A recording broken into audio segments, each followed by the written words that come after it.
મહત્વપૂર્ણ સમાચાર સામે આવી રહ્યા છે તો વડાપ્રધાન નરેન્દ્ર મોદી જામનગરથી સોમનાથ જવા માટે રવાના થઈ ગયા છે। જી હા, વડાપ્રધાન નરેન્દ્ર મોદીના 2 દિવસીય ગુજરાત પ્રવાસનો આજે બીજો અને મહત્વપૂર્ણ દિવસ છે। આજે વડાપ્રધાન નરેન્દ્ર મોદી સોમનાથ ખાતે સોમનાથના શરણે પહોંચશે, જ્યાં સોમનાથ મંદિરના પુનઃનિર્માણના 75 વર્ષ પૂર્ણ થવાના અવસરે આયોજિત સોમનાથ અમૃત પર્વ 2026માં સહભાગી થશે।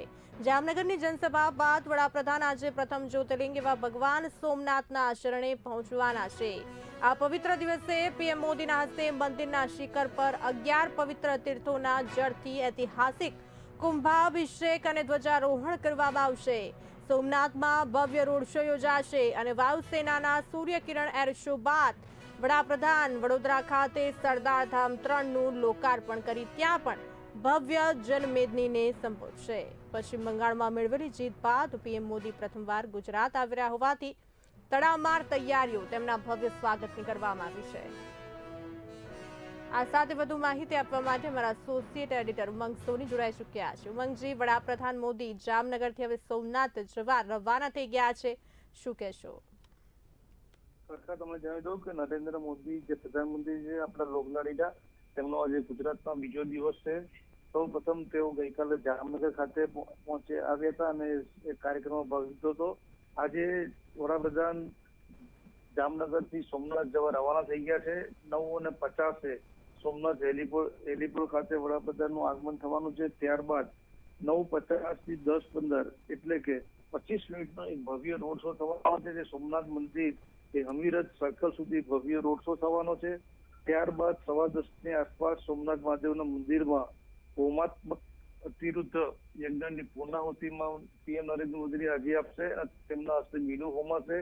ત્યારબાદ બપોરના કાર્યક્રમની વાત કરીએ તો પવિત્ર કુંભાભિષેક વિધિમાં પ્રધાનમંત્રી સહભાગી થશે, કારણ કે આ જે પ્રોગ્રામ રાખવામાં આવ્યો છે તે સોમનાથ મંદિરના 75 વર્ષ પૂર્ણ થયા પુનઃધ્યારના એના નિમિત્તે આ પ્રોગ્રામ રાખવામાં આવ્યો છે અને લગભગ 12 વાગ્યાની આજુબાજુ સોમનાથ મહાદેવ મંદિરની વિશેષ પૂજા, વૈદિક મંત્રોચ્ચાર્ય અને ધાર્મિક કાર્યક્રમની હાજરી આપશે।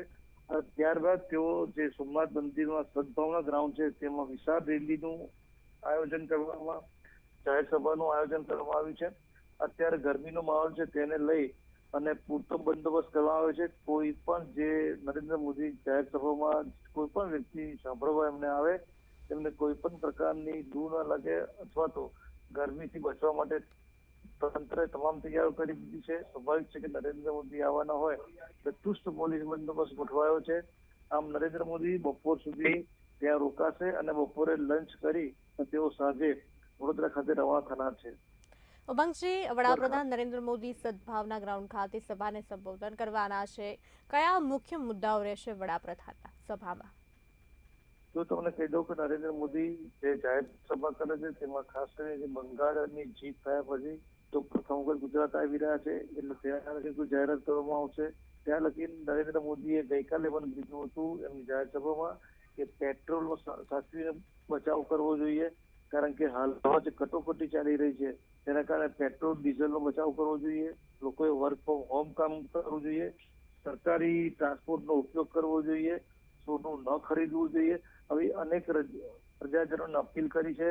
એટલે ગુજરાત આ દેશના વડાપ્રધાન નરેન્દ્ર મોદી કેટલા ગંભીર છે, પેટ્રોલ અને ડીઝલ જે ઈરાન અને અમેરિકા જે યુદ્ધ ચાલી રહ્યું છે, જે ક્રૂડ ઓઇલની ક્રાઇસિસ થઈ છે તેને લક્ષીને નરેન્દ્ર મોદી ગુજરાત દેશની પ્રજાને આહવાન કર્યું છે। હવે તમને જણાવ્યું કે 23 રાજ્યોમાં હાલમાં દેશમાં તો ભાજપની સરકાર છે અથવા તો એનડીએની સરકાર છે, એટલે પ્રજાએ તેમને પ્રચંડ બહુમતી આપી છે અને નરેન્દ્ર મોદી જે પણ પ્રજાને સંબોધન કરે છે અથવા તો અપીલ કરે છે તે પ્રજાને શિરોમાન્ય રાખે છે। હવે જોયું કે આવનાર સમયમાં પ્રજાજનો જે ડીઝલ પેટ્રોલની જે ક્રૂડ ઓઇલની અછત છે તેને પહોંચી વળવા નરેન્દ્ર મોદીને કેવો સકારાત્મક અભિગમ આપે છે તે જોવાનું રહ્યું છે। જી ઉમંગજી, અમારી સાથે જોડાવા બદલ આપનો આભાર। તો વડાપ્રધાન નરેન્દ્ર મોદીના આગમનને લઈને તડામાર તૈયારીઓ કરવામાં આવી છે। સદભાવના ગ્રાઉન્ડ ખાતે જંગી જાહેર સભાને લઈને 25,000થી વધુની બેઠક વ્યવસ્થા સાથેના વિશાળ અર્ધતન 3 ડોમ તૈયાર કરાયા છે।